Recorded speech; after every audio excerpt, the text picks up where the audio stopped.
Hey, what's going on, y'all? Y'all are tuning in to a weekly tech and AI news.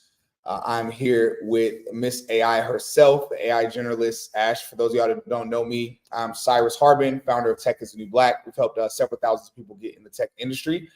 And the purpose of weekly tech and AI news is pretty self-explanatory. It's for us to discuss what's happened recently in the tech industry.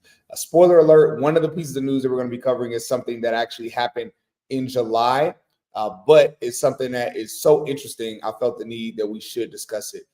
So it's not just about us talking about these things that are happening in the industry, but it is about us actually understanding what's happening in the industry, because it all trickles down and affects our lives and affects our world, but also creates opportunities for those of us that are actually paying attention to what's happening and are going to take action on the information that we're getting from the industry. So again, I want to make sure you all are fully aware of my co-host that I have on here right now. Ashley, you can go ahead and kind of introduce yourself and say anything you want to say before we go ahead and get started. Yeah, absolutely. Well, welcome in. We have some exciting AI and tech news for you. I am Ash. You guys can go ahead and follow me at the Garden of Ash if you'd like to connect. I'm an AI specialist and solutions architect. So, with your creator and business needs, I'm able to integrate AI to really streamline your workflows and creative process. So, let's get into it. All right, good stuff. And also, that being said, for anyone that is interested in breaking into the tech industry, we do have a QA as well as a tech sales boot camp. For those of y'all that are interested, you can go down below, and look at the details, and then you'll actually see a link that's there. That link is actually Ash's specific. It's her discount link. So if you use that link right there, you actually will get a discount of being able to save several hundreds of dollars for those of you that are interested in either the tech sales or the QA boot camp. And so from the tech sales program, we've helped several thousands of people be able to land jobs in tech sales through that program. For the QA program, which is relatively newer, we've helped roughly a little over 600 people land jobs in QA through that program. So either route is a good route, but just kind of a quick synopsis. Within tech sales, you would be either a SDR or an account executive. We would help you land a job through either program. My team and I wouldn't just educate you, but also we would be there with you along the journey with helping you actually land a job in the industry. Tech sales being something where you're selling software, whatever company you're going to end up at, you'll be selling their software solution, or you'll be setting appointments for someone to sell the software solution.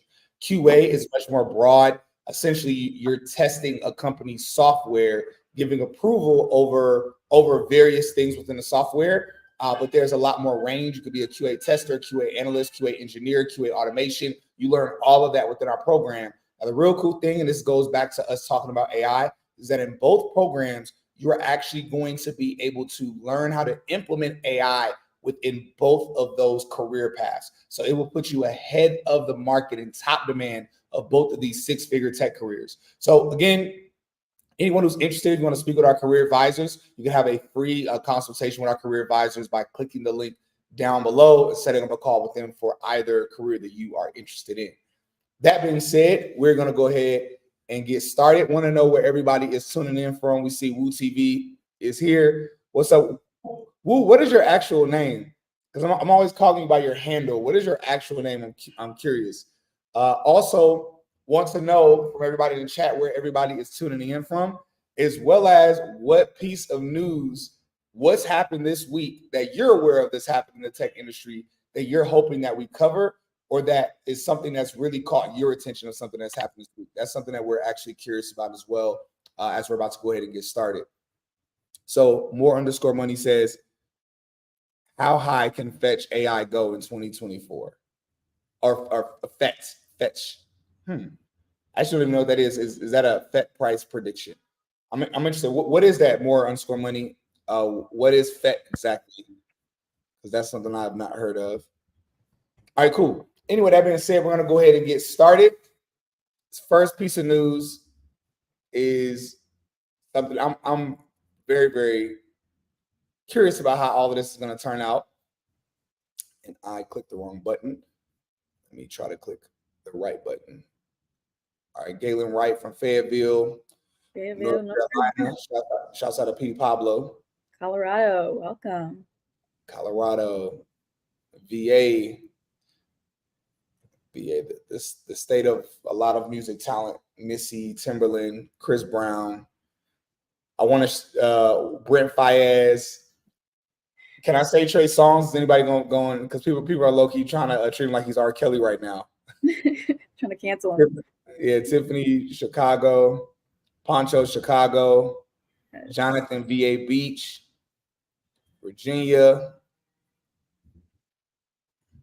When I served in the Marine Corps and I was at boot camp, it was my first time hearing about Virginia Beach. There was one dude who just would not shut up about Virginia Beach. He would just be like, "Yeah, I go to Virginia Beach all the time." It's like, dude, we're suffering right now. Like we're like in Marine Corps training. Can you please stop talking about beaches and partying and stuff?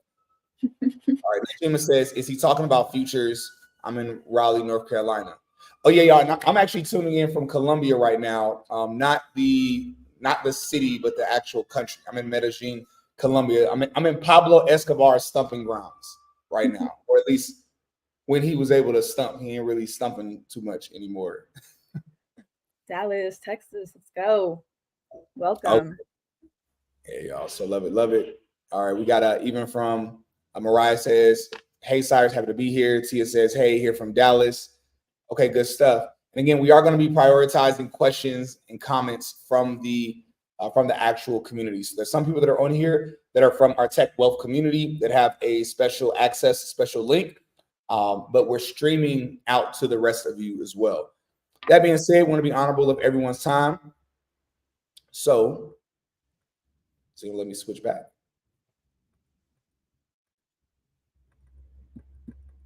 There we go. Okay, it took a second.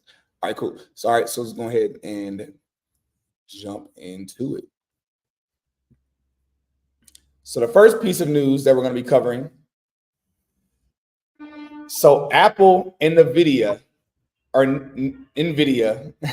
someone got on it to me last time. I kept saying Nvidia. They were like, "That's such an interesting way to pronounce it." And I was like, "Okay, I know it's Nvidia. It's just I happen to say Nvidia." But anyway, Apple and Nvidia are in talks to invest in OpenAI, which is crazy. And I'm gonna talk about that in a second. All right, so continuing on, Apple and Nvidia are in talks to invest in OpenAI, a move that would strengthen their ties to partner integral to their efforts in the artificial intelligence race. The investment will be a part of a new OpenAI fundraising round that will value the ChatGPT maker over $100 billion. I kind of want to do the Dr. Evil thing and be like $100 billion. But people familiar with the situation said, all right, now Wall Street Journal reported Wednesday that the venture capital firm Thrive Capital is leading the round, which will total several billions of dollars, and Microsoft is also expected to participate. It couldn't be learned how Apple, Nvidia, or Microsoft will invest into OpenAI this round. To date, Microsoft has been the primary strategic investor in OpenAI.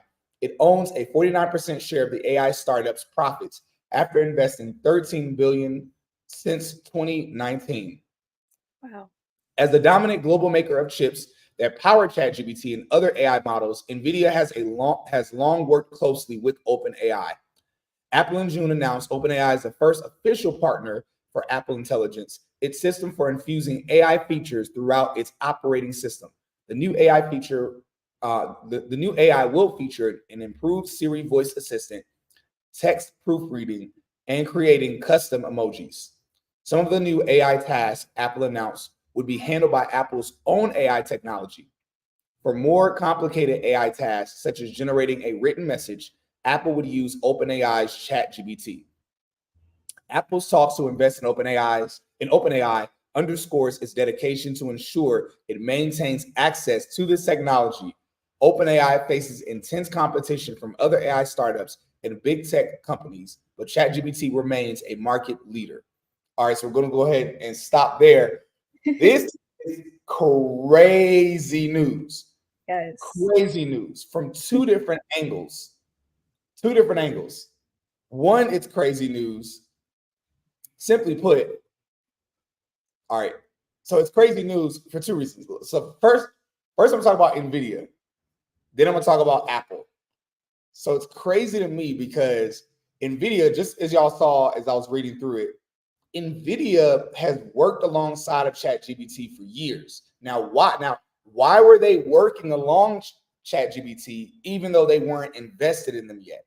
It's because Nvidia is the leader when it comes to a lot of the technology that ChatGPT or OpenAI needs in order to operate and run as a business. A lot of people don't know about that.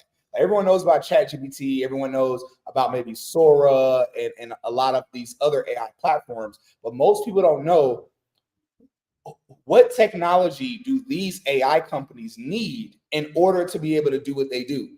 Well, it's the technology that Nvidia has. Nvidia is a market leader in their space.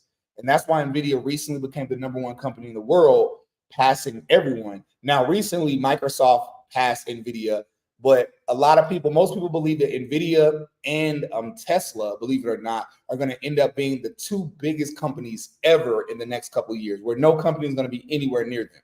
And Tesla, it's not because of the cars, but it's because of their robots, believe it or not. A lot of people don't know that Tesla has robots that are very advanced. But that's a whole other conversation for another day. But this is huge for Nvidia because Nvidia, ChatGPT or OpenAI is their customer. I want y'all to understand this. They're their customer. So for Nvidia to invest in ChatGPT or OpenAI, it's literally them eating from 2 sides of the pie. They're literally making their customer more wealthy. But guess what that customer has to do with that money? That customer has to use that money to pay Nvidia because in order for ChatGPT and OpenAI to get larger, they have to pay Nvidia more money. So it's almost like, think of it this way, y'all. It's almost like you having a business and you giving 10% of your money to your customer. Like you investing in your customer's business because your customer's business is what does business with you. And the 10% you invest in your customer is going to give your customer enough money that is going to make you back 20% more money than what you gave them. But then on top of that, since you're invested in their business, as your customer grows in profit, like just overall, as they grow as a business, you also have equity in their company. So they're eating, like Nvidia is about to eat from both sides. I'm going to be real. This is something I probably have never, I've never personally, I can't even think of a time personally that I've ever seen anything like this. Let me know in the comments for those of y'all that are business enthusiasts that have been tracking businesses and all of that longer than I have. Do y'all know of anything like this where there's a company where they invested in their client or the business that does, they invested in them to where they're a part owner, but they're eating from both sides. They're eating from the equity, but they're also eating from literally their customer paying them more money. I don't know. This is incredible to me. Now the Apple piece is crazy because we know that Apple's I'm not gonna say their #1 reason, but assume their #1 reason for investing in OpenAI is that y'all know Apple has always been very sensitive over anything that could be a risk or a threat to their client base or customers. So Apple, Tim Cook and Apple have been very vocal about their fears when it comes to OpenAI ChatGPT. So I'm going to be real, y'all. I don't think Apple is investing because they want to make all this money because they're already crazy rich. And Apple, by the way, they're a company where they don't really care too much about investing in other businesses unless it's a business they're going to buy. They're very internal. I believe the main reason, if not the only reason Apple is actually investing is because once you're an investor, like especially at that level and that scale, they essentially have say-so over certain things that are happening. They can give approval and disapproval. Now, they don't have full control because the #1 investor is still Microsoft. I believe Microsoft owns either 49 or 51% of OpenAI, which is crazy. They essentially, in kind of a way, kind of sort of own OpenAI.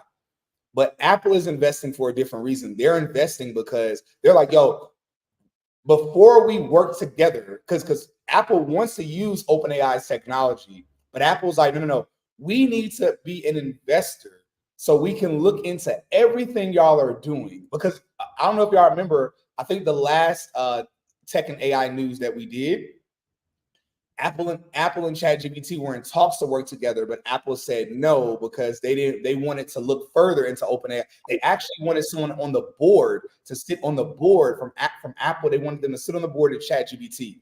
And ChatGPT said no. And Apple was like, well, in order for y'all to be on our platform, we have to have somebody from our company sitting on your board. And ChatGPT said, no, Apple usually tries to bully people, but this time it didn't work because ChatGPT had the big brother, which was Microsoft. It's like, yeah, y'all can't bully ChatGPT around. So now Apple's like, okay, we'll give you money, we'll invest, so now we can have a say-so and we can like sit in and see stuff that's happening. This is crazy news to me. I'm gonna go ahead and I'm gonna go ahead and pass over to Ashley. What are some of your thoughts on this? Yeah, I mean, I absolutely agree. It's insane, and it's insane for a few reasons. I feel like this era is for the AI arms race, right? People are really vying for control and power. And so we're looking at these massive companies like OpenAI, Microsoft, Apple, etc., working together and collaborating, which I think is best for humanity on a macro scale. When it comes down to AI, a lot of their goals and missions really align with acceleration. So, accelerated change, accelerated progress, going from AI to AGI, artificial general intelligence. So, I think it makes a lot of sense when we're speaking on just really maximizing and accelerating technology. But at the same time, we can really understand and know that the technology that's being developed is absolutely next level, which is why it's absolutely mind blowing. As Cyrus mentioned, how Nvidia is obviously known for creating their chips. And so essentially it comes down to compute. So we know how they always say knowledge is power, but the future is going to be compute. And compute is essentially the way that AI is powered. So it needs an energy source. So there are different ways that that can be done. Of course, many different chips, data centers, et cetera, et cetera. And so the fact that, we're having massive amounts of power versus massive amounts of AI really combining and coming together, it's definitely going to create some sort of, I think that we can say that AGI, artificial general intelligence, that next level, essentially where AI is going to surpass human intelligence. I think we're getting pretty close to that. So this is incredible news. I'm gonna go ahead and start looking at some of the comments while we get ready to transition over to the next topic that Ash is going to be covering. So looking at some of the comments, what we see, got a comment from, I went up a little bit too far. Galen says the Navy bases there in VAB area. I'm not even really sure what you're talking about. Someone said, is he talking about futures in Raleigh? Okay, cool. All right. So Galen says, have you seen the hippos in Medellin that Pablo Escobar had? No, I have not seen. I've never seen a hippo in my life, and I would stay away from hippos. Random fact: hippos. I think the number one animal that unalives human beings are hippos in the world. Like people don't like people look at hippos like they're like, oh, these cute big animals. Yeah, hippos unalive more people than any other animal in the world. Like hippos are crazy aggressive. Like they're just angry all the time. And so yeah, I would stay away. And they're fat. Like it's like, why would I get anywhere near a hippo? Like that's crazy to me. I don't care if I had an elephant gun, I wouldn't be nowhere near a hippo. I don't feel this way about lions. Like I wouldn't, if I had a certain weapon, I wouldn't mind being around a lion, but a hippo, no. Because hippos, it's not even about them being hungry. They just are angry. They see you and they're like, yo, you're my op. You did nothing to me, but you're my op. Cute but evil. Yeah, exactly. The teeth look crazy too. But who wants to be eaten by something that teeth look like it's throwing up gang signs? Like, could you imagine that? Anyway, so all right, so Woo TV says, we Liddy gang. That's good, Ash. Cyrus, we finally back at it. Okay, cool. About just us doing the stream in general. Cool. So Jonathan says, have you heard about the AI personal product that Will.i.am created called FYI? I think it can compete with ChatGPT. I know that Will.i.am, I've seen him in the headlines for something when it comes to artificial intelligence. I haven't looked into it too deeply, but I'm definitely going to look into it later. Ash, are you aware of it? What do you know about it? I'm actually not aware of YI, but I do know that he's doing a lot of innovative things with artificial intelligence, mainly aligned with music. So, like making music an immersive experience as an artist himself. So, pretty cool. I love it. I love it. Russell says I'm gonna drop a little gem for the chat, little insider info. Okay, Look forward to that. we're waiting on it. We're waiting on the info. All right, Devon says that's because OpenAI is a nonprofit. Yeah, so OpenAI is considered a nonprofit, but Elon Musk is actually suing OpenAI right now because Elon Musk was one of the early investors, like way before all of us knew about OpenAI. Elon Musk was one of the early investors. But we have to think about it realistically. They are for profit. Like I pay for ChatGPT. I pay for like the monthly subscription. Like they have a free version, but to get the version where it has access to like higher tier and other features, I pay for that. So that's why Elon Musk and other people are starting to sue them because they're like, "Well, y'all told us y'all are a nonprofit. Now y'all are literally for profit." Like, so yeah, they're considered nonprofit, but I don't really know how it works out. I'm paying them something. I know legally there are loopholes where you can call yourself a nonprofit even though you're charging, but whatever. We know really what it is. UTV says, all right, you're talking about Nvidia. You says they do that in real estate. Oh, okay, talking about how they eat from both sides. You can be the bank and the landlord. Oh, very true. That is very true. That's what Nvidia is. That's incredible. You say yes, they're the most dangerous. All right, Jonathan says you should. He was at InvestFest talking about it. Oh, you're talking about Will I Am. Okay. That's incredible. All right, y'all. Look, I want to talk about this so much more, but we got other news to cover in the time that we have. So I'm gonna go ahead and pass it over to Ash while we switch over to the next piece of news that we're going to be covering. All right, guys. So let's get started. Let me share my screen 1 second. Jonathan says, yeah, I missed InvestFest this week or last week rather, because I'm still getting settled into Columbia. I'm sure InvestFest was phenomenal. Mighty says, Elon said that AI violated his promises to develop AI for the good of humanity, not profit. Exactly. Yeah, that's what it was. That's what their goal was. They say, yeah, it's not for profit, it's for the good of humanity.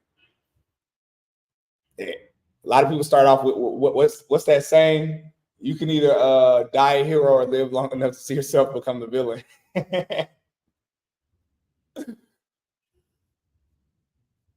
All right, good stuff. Ash, are you able to take over the screen?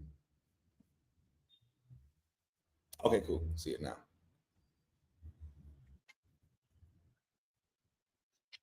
Okay, we're up and we're ready to go. Can everyone hear me okay? Mm-hmm. Okay, perfect. All right, well, first and foremost, we're going to start off with some exciting news here. And this is going to be actually a segment that Oprah is hosting that is going to be really having many of the major innovators in the AI space. We're going to start off with that, but first we'll start off with the review and what we'll be covering. So we're going to get into the latest innovations. So covering, of course, Cyrus was talking about Nvidia, several chips, AI power, etc. We're going to get into IBM's new processing chips. AI and ethical practices, Anthropic's new AI transparency, that's a competitor of OpenAI, and AI in healthcare. And we're going to end off with when are we going to see AGI, artificial general intelligence? All right, let's get into it. AI, it may fascinate you or scare you, or if you're like me, it may do both. So let's take a breath and find out more about it. I've gathered some of our country's leading experts to answer all of our questions. You've invented something that's going to help us invent everything else. Yeah. Acting faster than you guys thought. Absolutely. How are we even supposed to know what is real and what isn't? AI and the future of us. No Room for Special. Thursday, September 12th on ABC and stream next day on Hulu. All right, guys. So as you saw, several major figures. We saw, obviously, Bill Gates. We saw Marquise Brownlee. We saw Sam Altman, founder of OpenAI.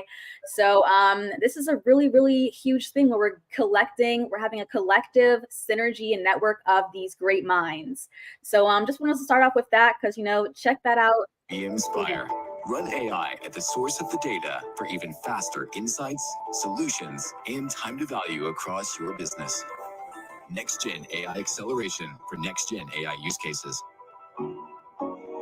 Okay, so that was just a quick video of IBM's latest chip.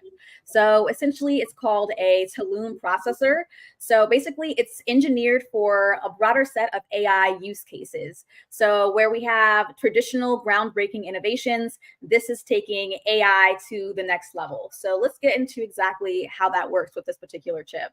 So obviously, this processor is going to be an innovation that's going to be able to meet the demands of several large-scale AI workloads and workflows. So particularly, this is going to relate to generative AI models. You know, generative AI is huge. It's multimodal. Not only is it going to be text to chat, it's going to be text to almost anything, and you're going to be able to execute a task, right? So these processors are going to be able to make improvements with power efficiency, security, scalability. And so this is going to be for all of the key players that are looking for enterprise AI solutions. So I really wanted to cover this just because we're looking at infusing AI technology with essential workflows. So for example, we're looking at AI-driven fraud detection solutions. For example, also getting into designs that are going to save clients millions of dollars annually just by this AI accelerator in their processor. So keep an eye out, you know, for this latest technology, because we're going to be looking into the development of the latest chips, and AI is going to be powering our future. It's going to be a super powered AI future. So just a few, you know, follow-up questions here. So in what ways do you foresee businesses leveraging the increased power efficiency and scalability of IBM's new processor? And also, do you believe that advancements like these could reduce environmental effects of AI? I looked into exactly how that would be done. You know, at the end of the day, just how Bitcoin or crypto required massive amounts of power that would be detrimental to our environments, we're looking at natural, sustainable solutions for AI as well. And so when it comes down to at least IBM's processor and their process, they're actually looking at improving efficiencies, reducing the need for additional hardware, for example, and of course, optimizing AI processing in hybrid environments. And overall, this is going to help the impact of rapidly growing energy demands. And that's going to be posed by these generative AI models and AI systems. So we're starting off small, okay? And then we're going to get into some of the more exciting stuff. And it's really building up here. Cyrus, I know that we have a few more pieces of news. So we'll cover this section, and then we can transition, and then we'll top it off. But okay, you guys, so we already know about Siri, but Apple's taking it to the next level, you guys, and we're looking at replacing Siri with a laptop or with a home robot. So imagine an Apple robot that you can have on your desktop, that you can ask it any question, you can interact with it, it's going to understand you, and it's going to be able to help you in your day to day. All right, so this is, you know, something that's going to be coming out, they say, in the year 2027. So we have a few years, but nonetheless, you guys are going to, you know, be ready for this and be at the forefront of all the technologies that are going to be coming out, right? So just wanted to share this and really just kind of discuss how we're going to be in the future of technology, where we're having controlling smart home devices. You know, we have smart cars, we have smartphones, smart homes eventually in the future, right? So it would offer voice activated assistance, of course, real-time monitoring, et cetera, et cetera. So instead of, you know, Siri, we're looking at something tangible, something real, something physical. Thank God, because Siri is trash. Siri and garbage. How do y'all feel about this? Y'all know me. I love this stuff. I cannot wait until I have a couple of robots as assistants in the home, where I'm asking them to do certain things and knock out certain tasks. I really cannot wait. But yeah, Siri is trash. So I'm happy about this.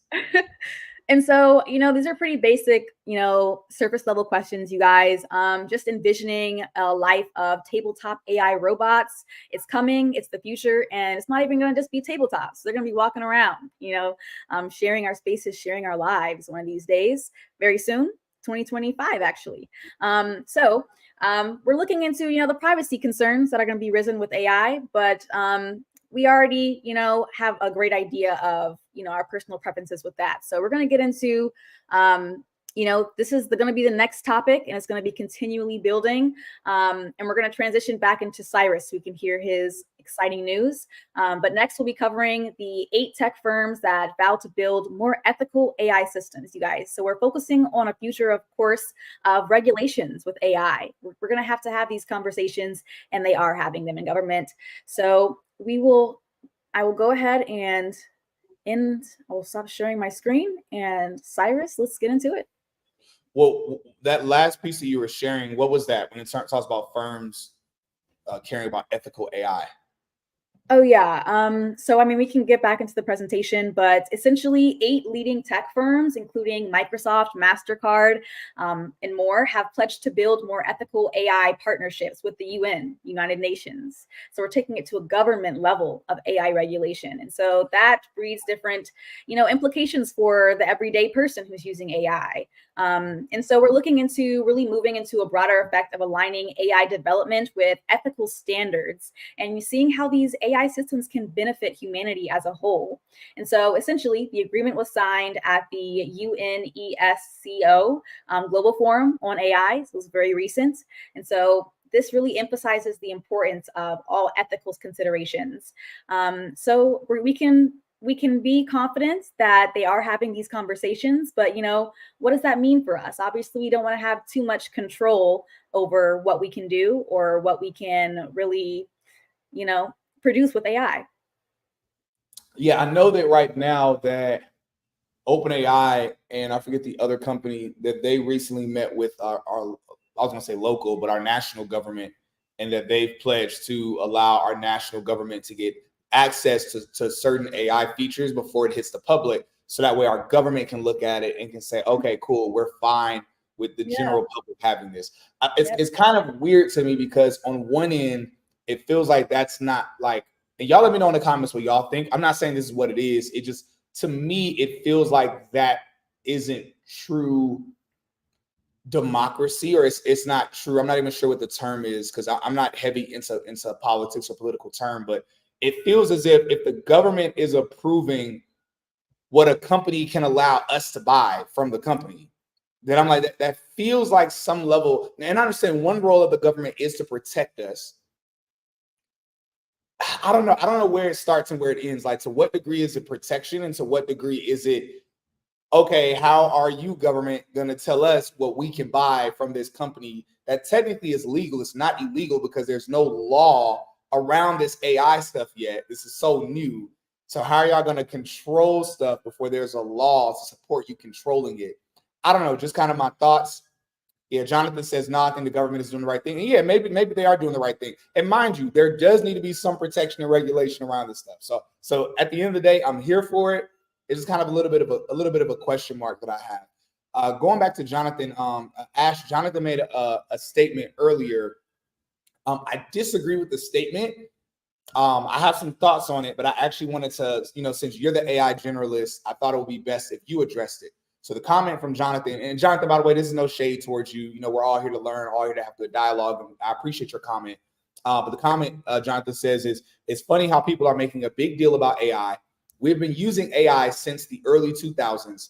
Google search is a type of AI, which I disagree with that point. I actually disagree with all of the rest of these next points. Google search is a type of AI.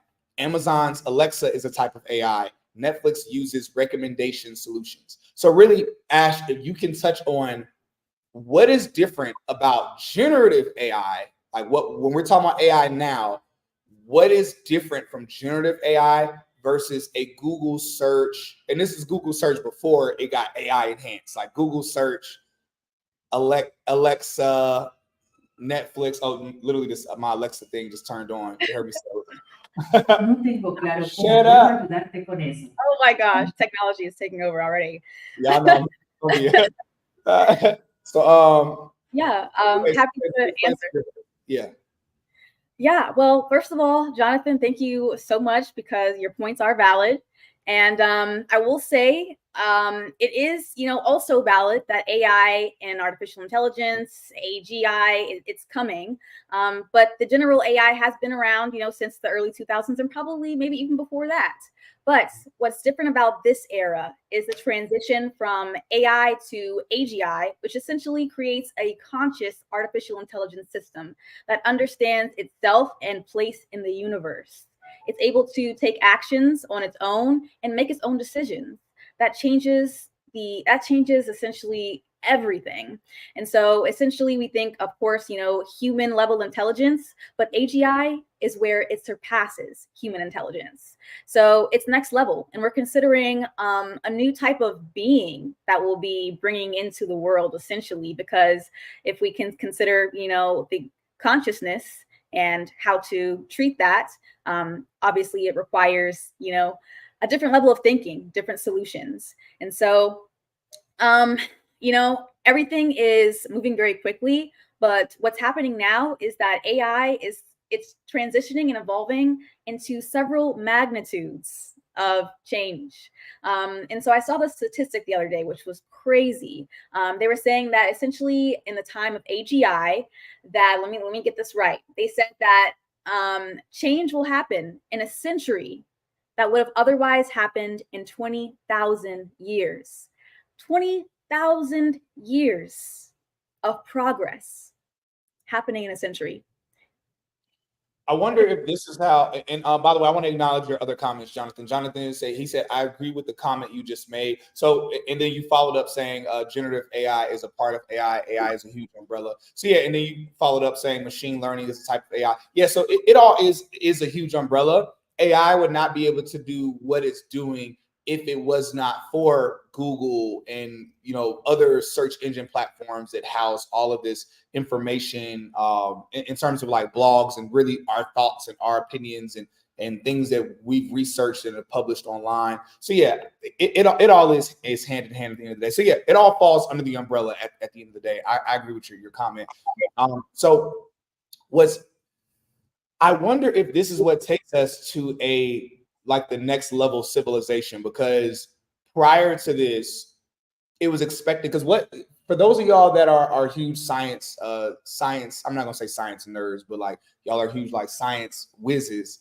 Yes, yeah. What type civilization are we right now? I think we're considered, what is it, a type 1 or type 0 civilization, and which means we're still at the most basic level. Despite all of our technology, we're technically still so close to like living in caves and Neanderthals that we're still considered in the same type of civilization.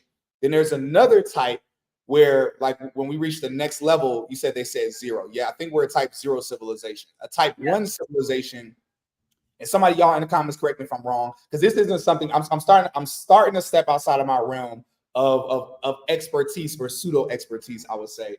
A type 1 civilization is when we're able to power, because right now we just use our resources from our planet to kind of power certain things. I think a type 1 civilization is when we're so advanced that we're able to use all of the elements within like the air and rain to automatically power and automate everything that we're doing.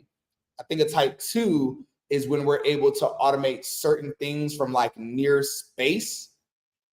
You said we're not type 1 yet because we haven't tapped into the spiritual aspect of it. Yeah, there's like, and mind you, I want to be clear, because I don't want anybody to hear that and think like we're talking about like some actual spiritual stuff. I mean, some people consider it spiritual, but in essence, we're talking about actually tapping into basically leveling up technology wise and what we are actually able to do. For example, it said that by the time we're a type 3 civilization or type 4 civilization, we'll be able to create our own worlds. We'll be able to truly harness the power of the sun.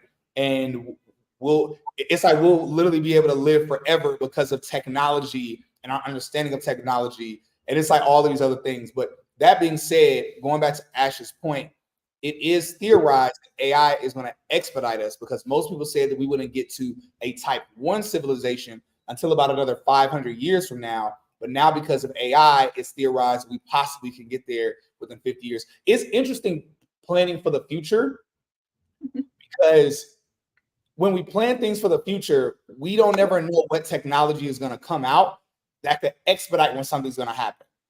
It's like we have a timeline of things, but oftentimes technology can come out, or sometimes we can assume things are going to happen sooner than they would. Like, think about it. Back to the Future, to use that as an example.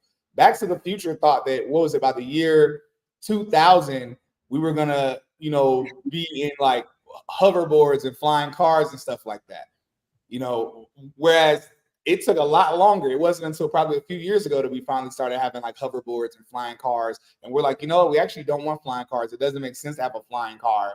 Instead we want self-driving cars. So it shows you how we plan for things in the future, but then once we actually get there, it's other technology that comes out, and it's kind of like we have a branch off to where our future goes in a different direction than what we even expected. Jonathan says Billy Carson will probably agree with you. That's funny. Jonathan says, just like what you said, the elements plays a role. Yeah, true. Yeah. And then Jermaine says, incredible conversation. Thank you, Jermaine. Really appreciate that. So yeah, this is exciting. We're talking about some cool stuff. I have a coaching call, y'all, in about 5 minutes. I'm going to message the person to ask if we can push it back 5 minutes after the hour. That being said, we are going to go ahead and switch over to the next piece of news so we can cover some other things. Ash got me hyped with a lot of stuff that she was covering. All right. So let me go ahead and. So this next piece, now this is some news of something that actually came out a few months ago. All right. If I get my screen to share. Okay, cool. Here we go. All right. So inside Cognify, the prison of the future where AI rewires your brain. So a new prison concept proposes bombarding criminals with artificial memories from the perspective of their victims. Of course, they're like, what could go wrong? Anyway, earlier this week, and this was the timeline for this was based back in, I actually don't see the time on here, but this news came out back in like either June or July. Anyway, a short film was released, shared to Instagram, showing what the prison of the future will apparently look like. And most people didn't like it. They did not like what they saw. In case you missed it, digitally rendered dystopia involves sending offenders into Matrix-style pods in a gleaming science facility where they are fitted with headsets named a Cognify device and fed a stream of AI-generated content. The aim is to create and implant artificial memories directly into the prisoner's brain. If a person was a violent offender, for example, they could be forced to watch their crime from the victim's perspective. Drug-related crimes might be punished with fake memories that stimulate the struggles of an addiction and recovery. At the same time, emotional states like remorse and regret would be triggered by tweaking neurotransmitters and hormones in real time. As explained in the video, prisoners would be able to choose Cognify as an alternative to a traditional prison sentence. Now, why would they ever agree to that, you ask? Well, the treatment could potentially take place in just a few minutes. I had to pause there for a second, y'all. So the treatment could take place in just a few minutes. And then, like a clockwork orange, a drug, Alex DeLarge, they would be free to re-enter society, avoiding years or even decades behind bars. Yes, they might think they spent years inside a carceral hellscape of ultra-violence tailored specifically to their personality and psychological state, but they won't have aged a day. So, y'all, I hope y'all understand why I wanted to talk about this, because this is crazy. Like, y'all already know. I want to know what y'all think in the comments. I want to know what y'all think in the chat. But literally, we're talking about a potential future where a violent offender, their punishment, their prison is 1 day for something that typically they will go to prison for 10 or 15 years. But because of the technology, to them, they would have felt as if they were in prison for 10 or 15 years. But also the technology. Now, part of the reason for this, and I'm gonna, I don't think this article talks about it, but I've read it, I've done some research on this. Part of the reasons why they say this is beneficial is because for society, is because we all know that prison does not do a good job of rehabilitation. It does a terrible job of rehabilitation. Statistically speaking, most people that go to prison end up going back sooner. And the more you go to prison, the more you're going to go back more and more frequently, even. Like, prison just does not set people up. And if anything, prisoners that are in prison for 10, 15, 20 years, they are completely outdated when it comes to technology, when it comes to societal norms. It's almost as if they were like locked in like a time chamber, and then they come out and it's like the world is different. But especially we're talking about the advancements with technology and AI. Now it's going to be like a prisoner that 10 years ago, a prisoner went to prison for 10 years. Today, it's going to be like if a prisoner goes to prison for 10 years, it's going to be almost as if they were in prison for 200 years based on the updates with technology and society. So on one end, I mean, again, I don't know. I'm short on time. So I want to go ahead and get to Ash, get your feedback on this, and then get over to the comments to see what everybody's saying in the chat. Yeah, I mean, I think that the core of it is morals and ethics, and it's absolutely not ethical. And so there are better ways that we can do it. I mean, obviously, like building and integrating AI into already broken systems doesn't make any sense. And rehabilitation could definitely be improved in many ways. So the comments definitely seem to be agreeing that it's unethical. Yo, this is everybody here is going to disagree with me. I actually am here for this. Oh my gosh. I'm gonna say why I'm here for it. I'm here for it because, and I'm not saying I'm right, by the way. I could be completely wrong. I'm totally fine with that. The reason why I'm here for it is because it says that prisoners can choose. So it's like, if they could choose, they can either go to prison. Like, it's their choice. So it's still giving them the choice. It's not like we're lording over them and we're using them as test subjects. It's like, hey, a prisoner says, yo, yeah. Because I think about prison like this. It's like, if I go to prison, which, knock on wood, hopefully nothing crazy happens. But if I go to prison, my biggest worry about going to prison is that I'm like, yo, when I get out 10 or 15 years later, I'm going to be 10 or 15 years older. And that means like I've lost actual life. Like I've lost like I'm going to literally, it's like I have less life to live now. Versus, and mind you, some criminals, that's what they deserve. So I'm not trying to advocate for like certain extreme criminals. But at the same time, it's like the punishment for someone breaking a law, it's usually two-sided. On one side, prison is supposed to be something where they punish you, where they're like, yo, you're getting punished, where for a period of time, you don't get to enjoy society, life, freedom, all of that. We're taking that away from you. But on the other end, it's also meant for rehabilitation. It's also saying, yo, you're messed up and you need a period to be corrected. So that way, when you re-enter society, you're better. In my mind, I'm like, if someone mentally feels the same punishment of being locked away for 10, 15, 20 years, even if it's only been a day or 2 days, but to them, it's still the same level of punishment. And it can help with rehabilitation. Again, that's why I'm here for it. But again, I wouldn't be here for it if we entered a dystopian world where the government said, no, this is all punishments moving forward, that no prisoner has a choice. But again, I could be completely wrong. I know most of y'all disagree with me. Ash disagrees with me, and I'm completely fine with that. That's the purpose of these conversations, for us to talk about it. Either way, this is some crazy stuff. Let me look at the comments. Oh, interesting. Oh, yeah, y'all are going in. Wow, I didn't even realize y'all are going in this much on the comments. Mighty Savage, talking about the previous conversation. Mighty Savage says, we are still transitioning to type 1. Yeah, exactly. Which involves mastering renewable energy, global cooperation, and sustainable management of the planet's ecosystem.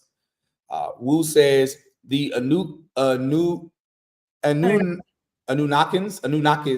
was a master of creating civilization and advancing using technology over 30,000 years ago, but that's another topic. Yeah, I know it's theorized that we used to be much more advanced in the past, but maybe something hit our planet or something happened that wiped everything out, and now we're kind of rebuilding. Because even Star Wars, which I know is weird, like Star Wars isn't necessarily supposed to be a part of our timeline, but Star Wars is technically based in the past.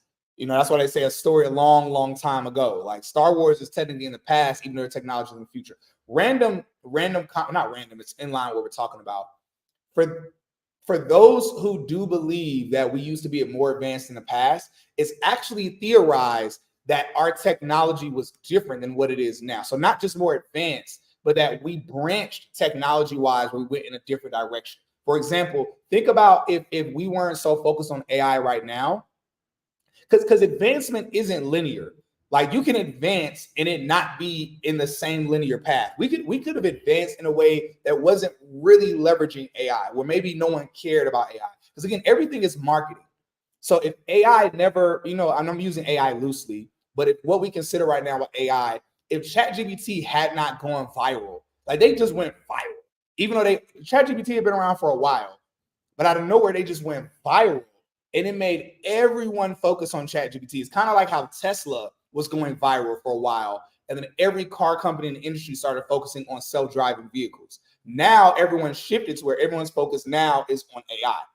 So advancement isn't linear. So it's theorized that we were more advanced, but that we were advanced in a different direction. They're like we had branched off in a different direction of technology. So anyway, great comment, Woo. As always, all your comments are amazing. Jonathan says, I saw that. I don't agree with any of that. That's a new form of slavery. I'm not down with that. What if the criminal justice gets it wrong? They could potentially mess up the mind of an innocent mind. Well, technically the person ain't innocent, but I'm halfway joking. I understand your comment. Galen says, I don't like that with the prisons. It will be more effective with re-education and help improve the disparity between communities. Their mind would age. If anyone loses their mind, regardless of their body's physical age, you can kill someone or worse. True. Who says artificial memory? Now I'm questioning everything. Seems like that's already happening on a different scale. What was that movie? Was it called Total Recall? That's what it was. Total Recall or Arnold Schwarzenegger. Yo, I'm actually kind of happy that I'm a little older because I'm able to, shouts out to those of us that are a little bit older where we were able to see a lot of these movies back they came out in the 80s. Now, I'm not that old that I watched the movies in the 80s, but the movies that came out in the 70s, the 80s, and the 90s, like A Clockwork Orange, like older dystopia movies, like Total Recall, the movie where Arnold Schwarzenegger sat in a chair and they put something over himself. The entire movie was based off of what was real and what wasn't, and off of like him totally recalling his memory and who his wife actually was, who she wasn't. It's like, it's so crazy how all of this technology is coming out. It's like, dang, this stuff was predicted back in the 80s and the 90s. Elevated Thinker says, more reason why regulations, ethics, and morality has to be at the forefront of this new technology. Jonathan says, I don't believe this prison was made for rehabilitation, but for free labor. Yeah, true. Yeah, so modern prison, and that's a whole nother conversation, but a valuable conversation, a valid comment. The modern prison, I don't believe prison was made for slavery or free labor, but I believe that businesses and prisons in general were like, how can we monetize? It's almost how like sometimes people will create something for one reason, but then they start thinking like, we could probably make money off this some other type of way. And so, yeah, now we know it's that. So that's my opinion. I don't know the history of modern prisons, which one came first, the chicken or the egg. Either way, yeah, they definitely are using it for free or dirt cheap labor or slavery. Stefan says this is coming. It might be coming. It might be coming. We're going to see. Most prisoners are statistically ignorant and don't know what they are signing up for. That is very true. That is very true. And I guess I'm the ignorant. I would be the ignorant prisoner too, because I'd be like, yeah, go ahead, sign me up. So I can still be a relatively young buck when I get out. There's a risk of misuse by government or other entities leading to brainwashing or violations of neural rights. Yeah, y'all, it's crazy. There are no laws that exist for this stuff. We've reached an age where government, and the thing is, it's expediting, it's snowballing. We've reached an age where not only is technology advancing faster than government can keep up with, but we're reaching an age where it's lapping government.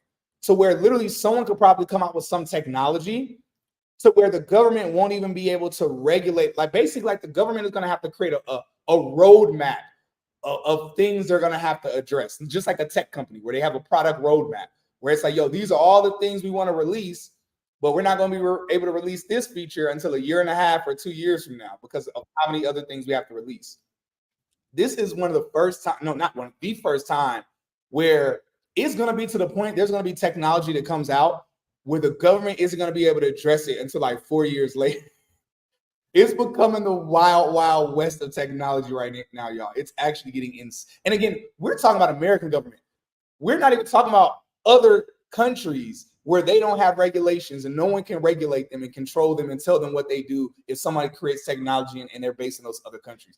Stuff is about to get really, really wild. It's almost like, let me know in the comments for anybody that watches The Boys, the show on Amazon Prime called The Boys. With it's like an alternative version of superheroes where the superheroes are bad. It's almost like how they release Compound V into the world to where everybody is able to get access to it and be criminals and be good people and whatever. It's like AI has kind of gotten released into the wild to where stuff is just getting really spooky right now. Ash got to go live and take over these Tech Saturdays.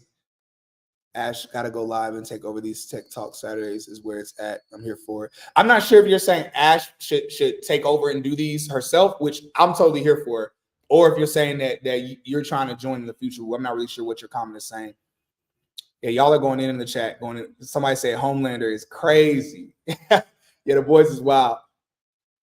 I know of it, but I haven't seen any episodes. Oh, y'all definitely should watch The Boys.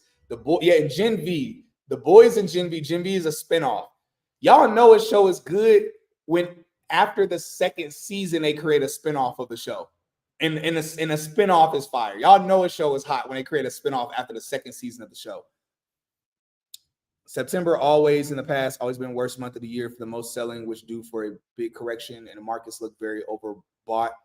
Which I went mostly cash. I'm not sure what y'all are talking about. Demolition Man with Wesley Snipes and Sylvester Stallone. Yeah, that was a good dystopian movie as well. Yeah, I think where you put it was like a prison thing where prisoners.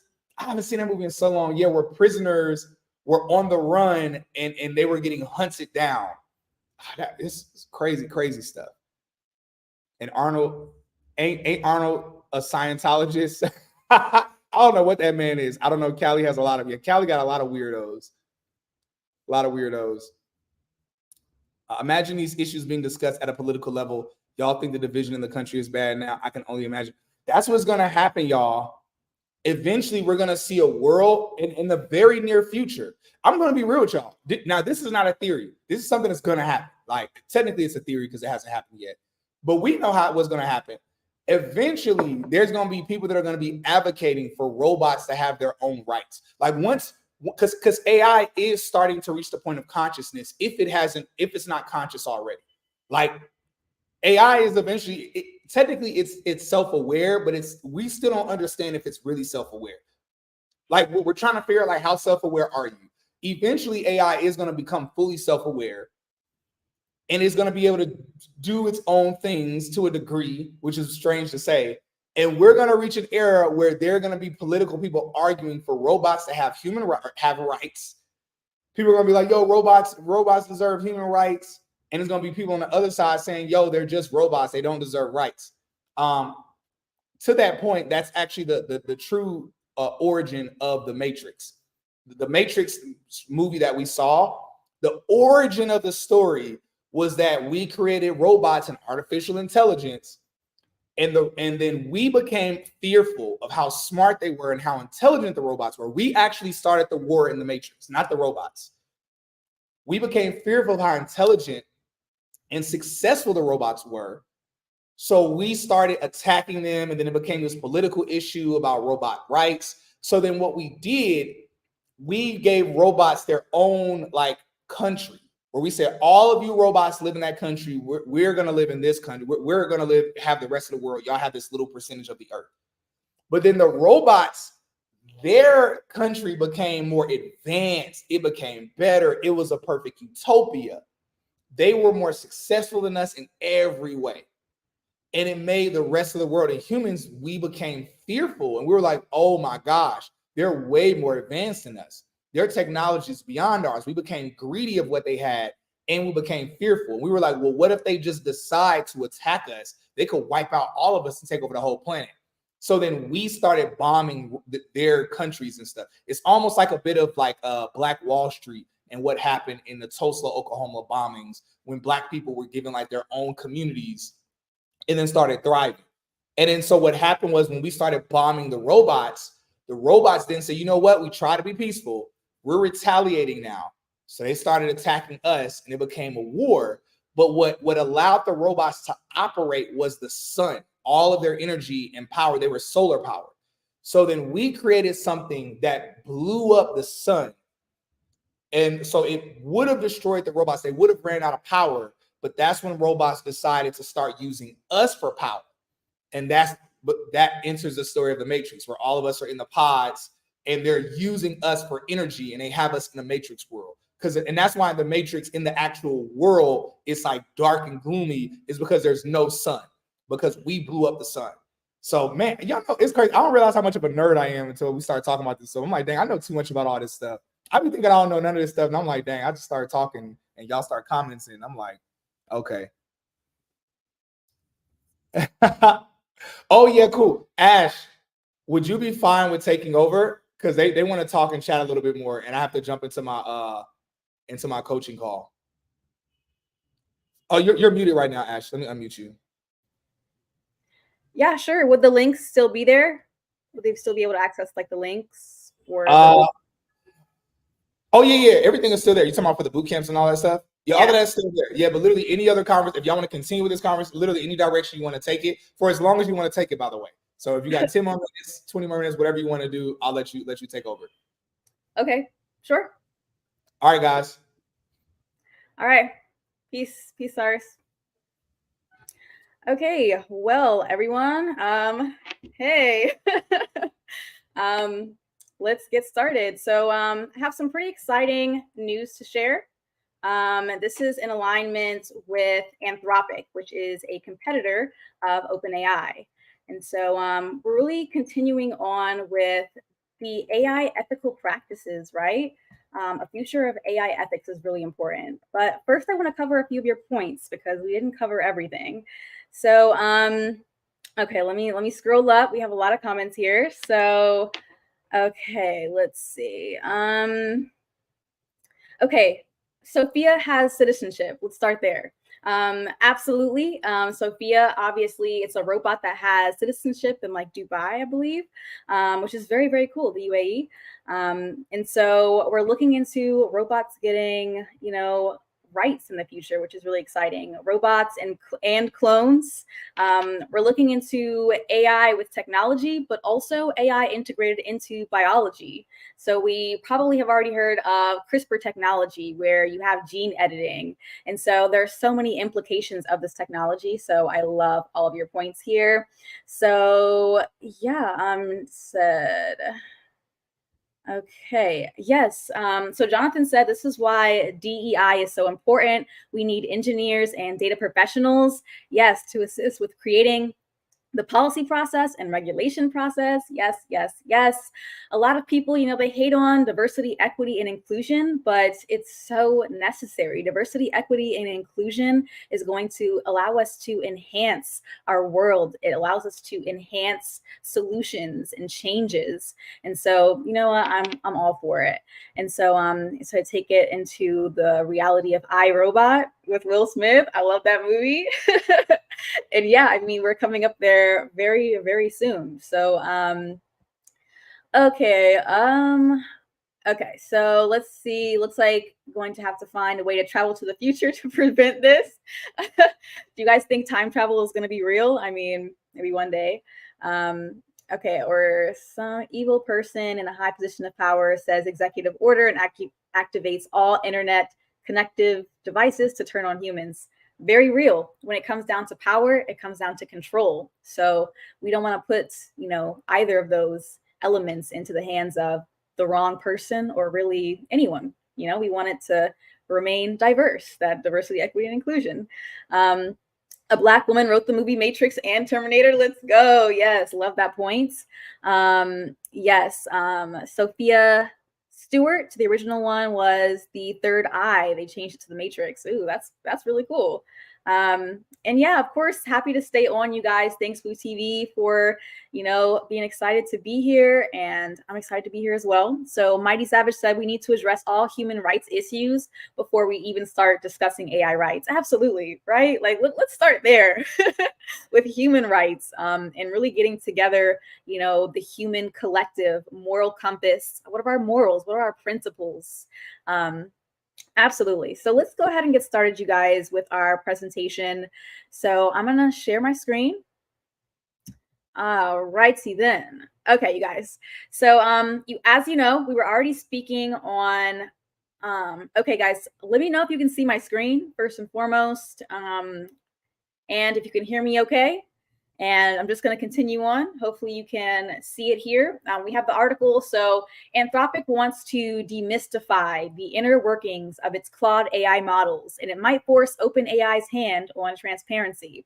So essentially, Anthropic, as you guys know, as a competitor of OpenAI, they made a decision to really publish the system prompts that control its outputs for its Claude AI system. So we're looking at, several different LLMs and AI systems. Claude isn't the only one, but it actually is one of its major competitors of OpenAI. So they're coming up. And I wanted to really include this because it's coming into, of course, the ethics, right?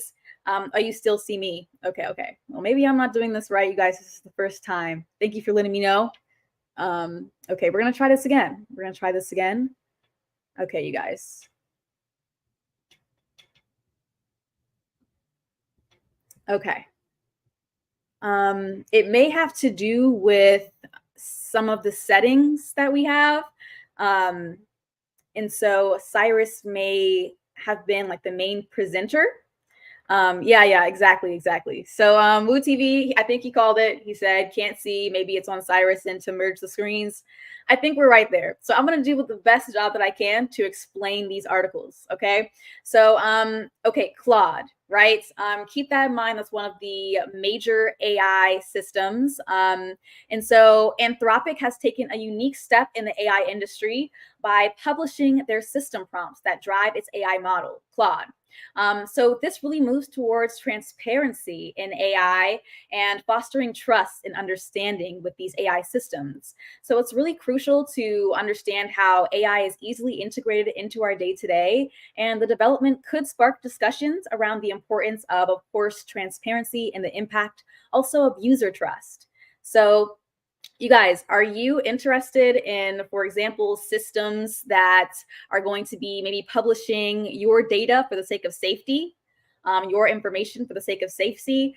What's your thoughts and opinions on this level of control with AI systems? Would you prefer, for example, a system that's more transparent, or would you prefer something where you have more control? Okay, so these are just considerations here, and we're getting into more of the exciting things. Okay, so next, I wish I could show you guys this. I really, really do. But you know what? You have to, I might even like include a link or something.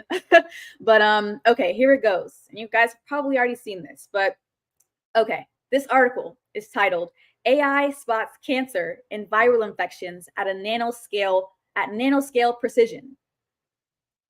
Nanoscale precision. We're getting to a point, you guys, where AI essentially can diagnose and cure almost anything, almost any ailment, condition, and disease. Now imagine that future. Imagine that level of control from a healthcare standpoint. So I'm going to go ahead and cover exactly what this is about. So AI spots cancer with this nanoscale precision, and it was due to Spanish scientists that have developed an artificial intelligence which can differentiate cancer cells from normal cells, as well as detect the very early stages of viral infection inside cells. The findings, published in the journal Nature Machine Intelligence, so check out that, paves the way for improved diagnostic techniques and new monitoring strategies for diseases. So essentially, I have a visual of this high resolution image of a HeLa cell. So you guys, you probably have heard of Miss Henrietta Lacks. And yes, I will put the links in the chat. So let me, I'm gonna finish this. I'm gonna finish the presentation and then I'll send the links, you guys. But nonetheless, just continuing the point on Miss Henrietta Lacks. If you haven't heard of her, then today is the day to research her. Miss Henrietta Lacks, a Black woman. You probably heard of her maybe for, Black History Month, but she has eternal cells. And guess what they did back in the day? They took her cells and used them to create cures for certain diseases. And so, when we think of our own molecular DNA systems, and a lot of the time, unless it's, unless we get it checked out, unless we're officially tested, we have no idea what our genome is made of or what our biological systems are made of. But we're really at the precipice of technology where we can unlock the power of our bodies, of our minds, of our beings. And so on a larger scale, it's absolutely insane. So, yeah, let me get into a few points here. I'm glad you guys can hear me. And yes, I will put the links in the chat. And yes, they did use her DNA for medicine. And you know what? Her family never saw a penny of it. Never saw a penny. So I'm going to actually let you in on a secret. All right. Don't tell everyone actually, but this is a huge secret. Okay. Melanin, you guys already know this as well, is electrically conductive. But that's not all. I want to also be very clear that everyone has melanin. There are different levels to it. But the darker melanin, called eumelanin, actually acts as a semiconductor of electricity. So what does that mean? And what are the implications? Again, this is a major secret, you guys. New science here. Imagine neural technology. Elon's company, Neuralink. There's actually melanin in our brain that prevents certain neurological diseases like Alzheimer's or dementia. And so when we think of integrating devices into our bodies and powering these devices, well, then we come back down to the semiconductor. There are several benefits of melanin that may not be known or that are beyond, of course, the understanding of protecting us from harmful UV rays. Melanin, of course, is anti-aging, and also melanin, and then we have melanin in our eyes, actually, that protects us from blue light. And the list goes on and on about the benefits of melanin. I could talk your ear off all day about it, but I'm going to leave it there so you guys can consider the semiconductor ability in a future of empowering our people. Okay, you guys, so let me cover a few of these comments here. So from near South Boston, VA, okay, and filed huge lawsuit. Yes, she did, as deserved. And they took her cell rights. They sure did. You know what? We got to make up for that with the melanin research. And they made they made a lot of money off of her cells. So you guys, anywho, let's get back into the implications of technology in healthcare. So, okay, Woo TV said he's been studying melanin for years. Let's go. We're gonna need you on the team because we're gonna bring melanin to the map. You know what I'm saying? It's gonna be Wakanda forever in real life very soon. So absolutely.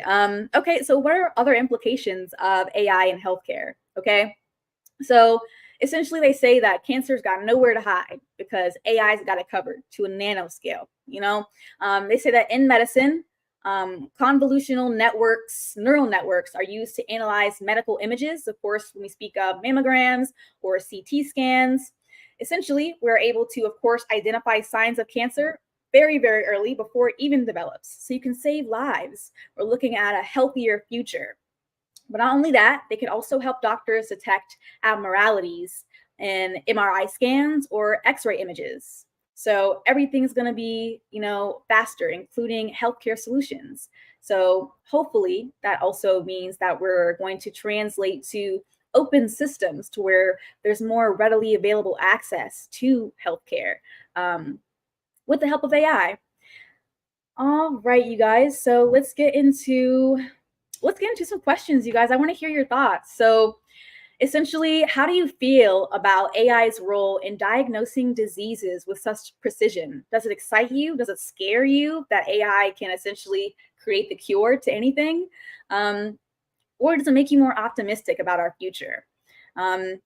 And also, what potential challenges do you think might arise from the use of AI in healthcare? Of course, we're looking at, data information security, but there's also several other implications as well with our information, especially with our DNA. You probably have heard of 23andMe, for example, where they actually conducted a human genome project. So they used all of the information on the genomes that were sent into them and, conducted an entire study to form conclusions about our collective world.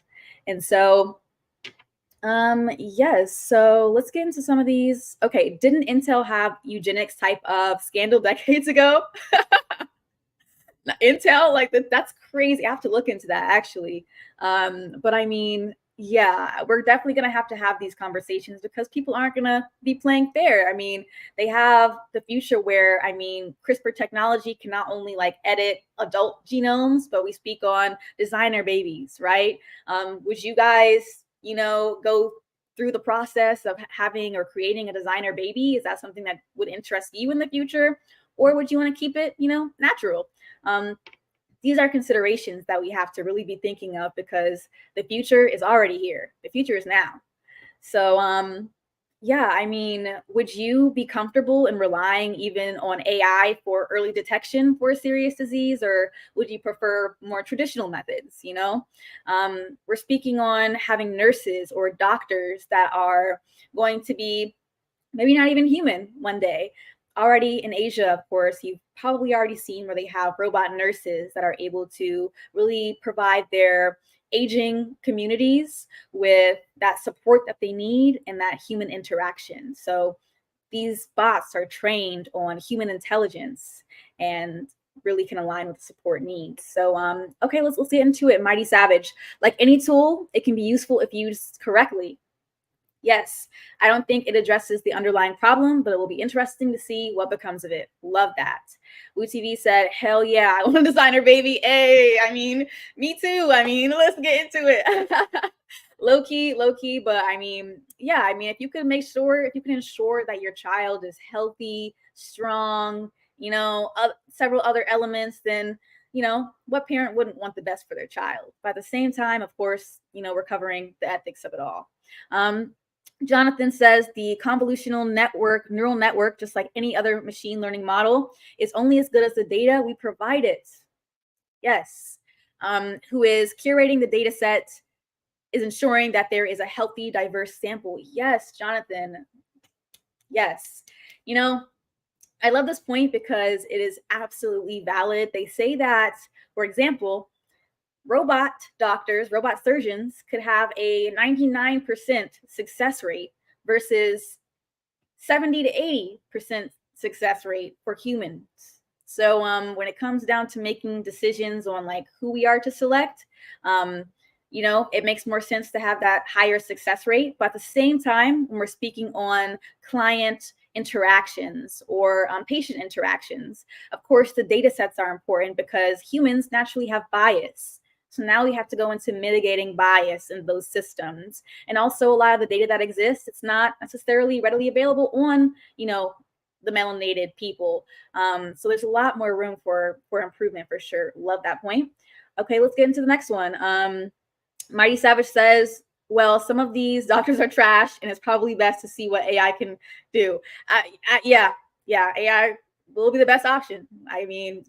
But we're getting there. If I can choose the genetics, yes, but all the chips or cyborg things, I don't know. But an AI baby from scratch is going to happen anyways, Wu TV says. Absolutely.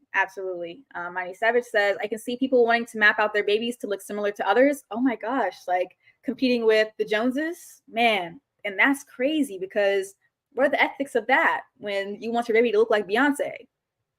And how do you even get Beyonce's DNA? Like, but anywho, I digress. Let's continue. So Galen, he says, I don't think they should remove the human element from many processes.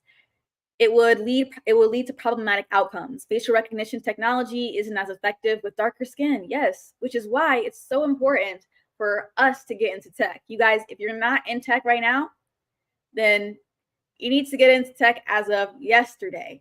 So obviously everyone here professionals in tech skills, but if you're not, click that link for the bootcamp, because Cyrus's bootcamp is the best on the market. As you guys already know, not only are you going to gain the baseline of QA engineer skills, but you're also going to gain that AI skill set that is so key. And you know what an AI skill set's going to do? It's going to set you apart to win. You're going to get interviews over the competition just because you have that knowledge. The job market, the companies, they love that. So even if you're interested in expanding your skill set into AI, then that's the bootcamp for you. So okay, let's get into it. Woo TV says, they're breeding the same way with dogs and reptiles. Oh my gosh, they are. And making money selling designer puppies and lizards. Oh man, so true. So true. So imagine the babies that's going to be for the ultra wealthy. And this is why we have to stay, our communities, we have to stay at the forefront. We need to stay, we can't afford to fall behind because everything is happening so quickly. And so in an accelerated world, it's going to require not only accelerated solutions, but it's going to take an accelerated pace of learning. And so the faster you can learn, these AI systems are moving very quickly. So we have to move quickly as well. So, okay, you guys, let's finish up here. I am really enjoying spending my Saturday with you guys, actually. And, I'm looking forward to doing this next week as well. And so I'm also interested in continuing any of these conversations. So go ahead and connect with me on social media, you guys. Instagram at the Garden of Ash right here. So go ahead and shoot me a follow. Let's connect. Let's talk tech. Let's talk AI, and let's build a future. Let's build a better, greater future. All right, you guys. So a few last points, and then we can get to enjoying our Saturday and weekends and thinking about AI. So okay, so this article says Amazon's new Alexa voice assistant will use Claude AI, and I just really wanted to put this in here because we just discussed Claude AI, and we discussed how there are several companies, Microsoft, OpenAI, Apple, who are already collaborating. So now we're looking into Claude, really trying to, set themselves up as a player in this field. So it says that, Amazon's Alexa's technology, their department, it says that their own in-house generative AI models were struggling, so they needed to rely on Claude AI to essentially be able to produce, this type of AI that was going to satisfy their customers and be fully functional. So it's very, very interesting to see, what I'm just exactly how the field is really playing out with technology. Okay, so Mighty Savage says, what other career fields are in increasing demand and trying to utilize this AI but can't keep up with the demand? Oof, great question, Mighty Savage. And there's way too many to answer because almost every industry is falling behind. I mean, we think of almost every sector that we healthcare, infrastructure, different businesses, almost everyone.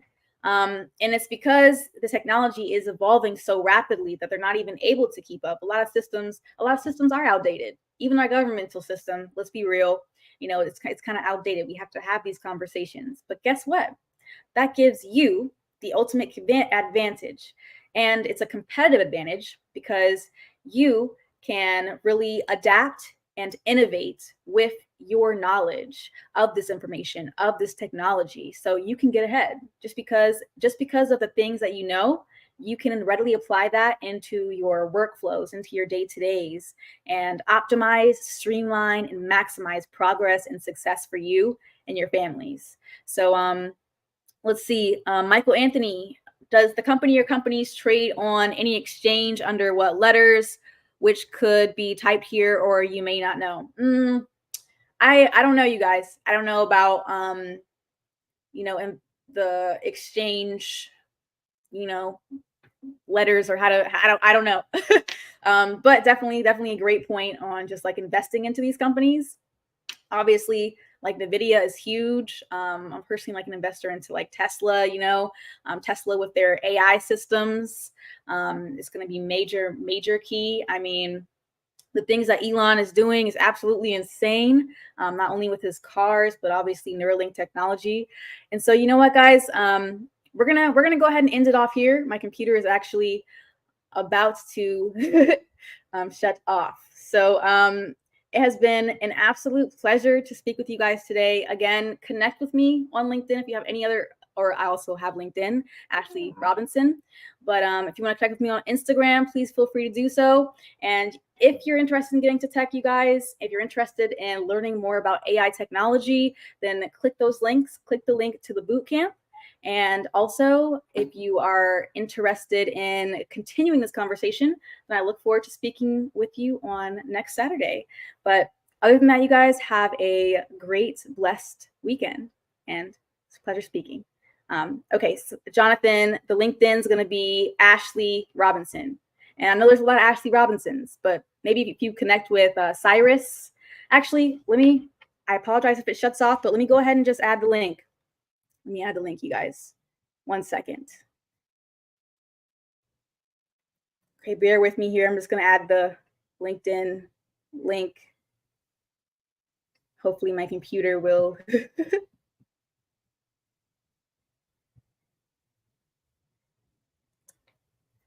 Okay, we are. Okay, here we go.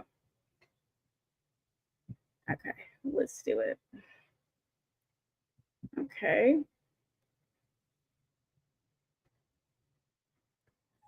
Okay, we're getting there. Taking its time to load. Technology, am I right? Okay, here we go, you guys. Here's the LinkedIn link. Okay, here we go. That's me. That's me on LinkedIn. Would love to connect. And you're so right, Woo TV. You know what? It's time to create a YouTube channel. And you know what? Thank you for that suggestion. I will for you. Okay, and Glory Nation, what's up? What's up? And okay, you guys, glad to connect. And have a great weekend, and hope you enjoyed this Saturday's Tech News Chat. Okay, you guys, I'm going to end the stream now. All right, bye.